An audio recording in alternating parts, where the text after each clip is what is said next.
રાષ્ટ્રીય માર્ગ સલામતી માસ 2025ની ઉજવણી નિમિત્તે સુરત જિલ્લા ટ્રાફિક પોલીસ દ્વારા કામરેજ તાલુકાની શ્રી વરિષ્ઠ વિદ્યાલયમાં ટ્રાફિક અવેરનેસનો કાર્યક્રમ યોજવામાં આવ્યો હતો।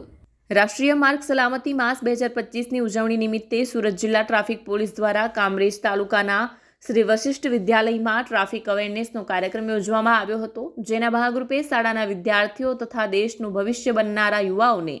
માર્ગદર્શન આપીને જનજાગૃતિ ફેલાવવામાં આવી હતી, જેમાં અતિથિ તરીકે સંદીપ સર તેમજ આરટીઓ અધિકારી, જિલ્લા ટ્રાફિક પીએસઆઈ, એલસીબી પીઆઈ અને પોલીસ અધિકારીઓ ઉપસ્થિત રહ્યા હતા। આ કાર્યક્રમ ઉજવવાનું મુખ્ય કારણ દર વર્ષે ભારત દેશમાં 1,70,000 જેટલા લોકો માર્ગ અકસ્માતના કારણે પોતાનો જીવ ગુમાવે છે,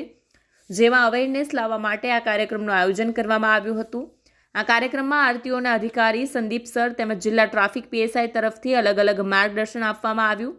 જેમાં ટુ વ્હીલર ચલાવતી વખતે ફરજિયાત હેલ્મેટ પહેરવું, ઓવર સ્પીડમાં વાહન ન ચલાવવું, રોંગ સાઈડમાં વાહન ન ચલાવવું, ફોર વ્હીલ ચલાવતી વખતે ફરજિયાત સીટ બેલ્ટનો ઉપયોગ કરવો જેવી તમામ બાબતોની આદત રાખશો તો દર વર્ષે માર્ગ અકસ્માતના કારણે ઘણા લોકો મૃત્યુ પામે છે, તેના જીવની સુરક્ષા કરી શકીશું, જે બાબતોની માહિતી આપવામાં આવી।